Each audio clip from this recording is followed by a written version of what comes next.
ये रेस जिंदगी की रेस है, किसी की जिंदगी लेके ही खत्म होगी।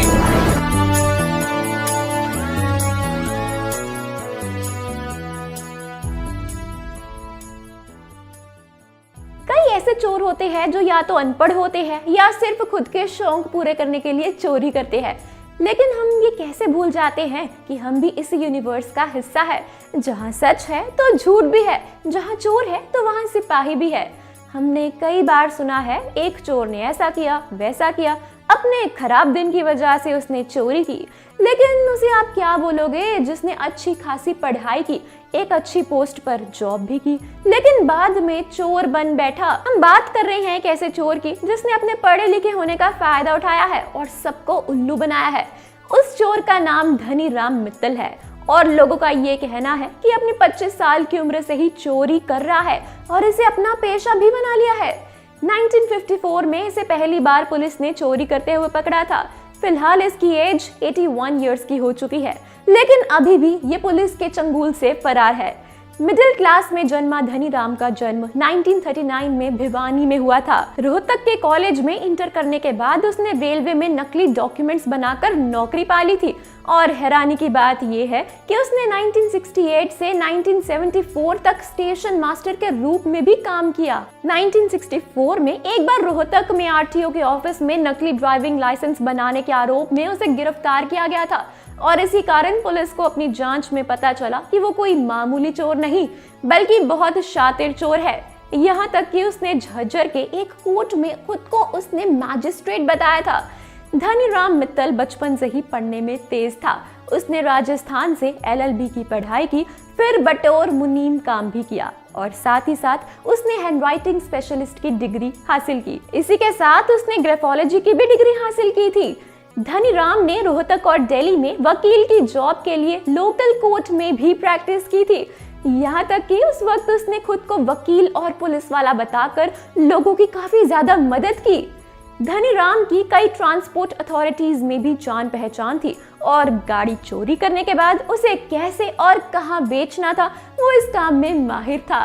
उसने अपने एक बयान में बताया था कि उसने ये सारी डिग्रीज अपनी चोरी की वारदात को अंजाम देने के लिए की है। धनी राम ने अभी तक कम से कम 1000 से अधिक गाड़ियों को चुराया है और बेच भी चुका है। यहाँ तक कि बाकी के चोर कोशिश करते रहते हैं दिन रात चोरी करेंगे या खाली जगह पर चोरी करेंगे, लेकिन धनी राम दिन के उजाले में सबके सामने चोरी किया करता था और लोगों को इसके कानों कान खबर भी नहीं मिलती थी। वो बस अपने पढ़े लिखे होने का फायदा उठाता था और आसानी से लोगों को अपनी बातों में फंसा लेता था और फिर उनकी गाड़ी चुरा लेता था। कई साल पहले इसे चोरी के इल्जाम में गिरफ्तार भी किया गया था, तो जब इसे कोर्ट में लाया गया तब उसे जज देखकर भड़क गए। और ऐसा इसलिए था क्योंकि वो हर बार कुछ ना कुछ चोरी किया करता था और इल्जाम से कोर्ट में जाता था और बचकर वापस आ जाता था, जिससे जज धनी राम मित्तल से परेशान हो गए थे। और उसी परेशानी की वजह से उस दिन जज ने धनी राम को कोर्ट रूम से बाहर जाने को कहा। इतना सुनते ही वो पहले तो कोर्ट रूम से बाहर निकला और पुलिस वालों की तरफ जाने लगा। उतने में पुलिस वालों ने उसे पूछा कि कहाँ जा रहे हो, तो धनी राम ने पुलिस वालों से कहा कि जज ने उसे जाने को कहा है इसलिए वो आ गया है। और इतना कहते ही वो वहां रुक जाता है। जब पुलिस वाले जज से पूछने के लिए अंदर जाते हैं, वैसे ही मौका पाते धनी राम वहां से भाग निकलता है। कोई भी चोर मुश्किल से एक दिन या एक हफ्ता या एक साल चोरी करता है, लेकिन धनी राम मित्तल ने तो सारे चोरों के रिकॉर्ड्स तोड़ दिए और इसने 50 साल तक अपनी चोरी को कायम रखा। जब धनी राम का चोरी करके मन उब गया यानी वो थक गया, तो उसने सोचा कि क्यों ना थोड़ी अब जजमेंट पर ध्यान दिया जाए। तो उसने जज की कुर्सी पर बैठने का फैसला कर लिया और उसने वो भी कर दिखाया और जज की कुर्सी पर बैठ गया। वो भी 1 या 2 दिन नहीं, पूरे 2 महीने से भी ज्यादा समय तक जज की कुर्सी पर बैठा रहा और अपना फैसला सुनाता रहा। सिंपल तरीके से बोलूं तो जिस चोर को कटघरे में खड़ा होना चाहिए था, वो जज की कुर्सी पर बैठकर फैसला सुना रहा था। इसकी यही वजह है कि लोग इसे चार्ल्स शोभराज भी कहते हैं और कई लोग इसे हिंदुस्तान का सबसे शातिर ठग कहते हैं। कहा जाता है इन 2 महीनों में उसने 2000 से ज्यादा अपराधियों को जमानत पर रिहा कर दिया था, लेकिन कईयों को उसने अपने फैसले से जेल भी भिजवा दिया था। लेकिन बाद में जब इस मामले का खुलासा हुआ तो वो पहले ही वहां से भाग चुका था और इसके बाद वो जिन अपराधियों को उसने जमानत पर रिहा कर दिया था उन्हें फिर से पकड़कर जेल में डाल दिया गया था।